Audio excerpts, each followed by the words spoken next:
When Lou Holtz took over at Notre Dame following the 1985 season, the football program was in shambles, and many wondered if the once great tradition and mystique could ever be repaired.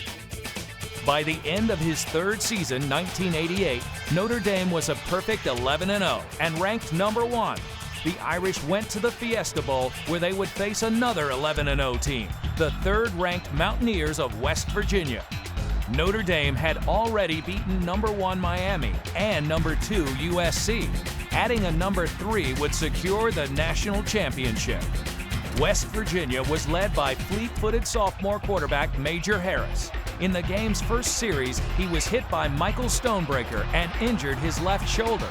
Harris stayed in the game, but was never the same.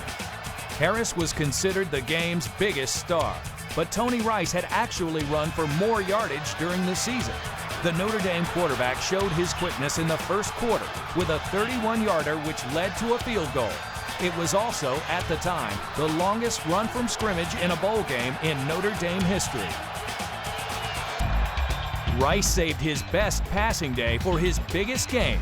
In the second quarter, the Fiesta Bowl record crowd saw him hit freshman tight end Derek Brown with a 47-yard pass play that took the Irish to the 5-yard line and led to a Rodney Culver touchdown run. So much for Rice just being an option quarterback.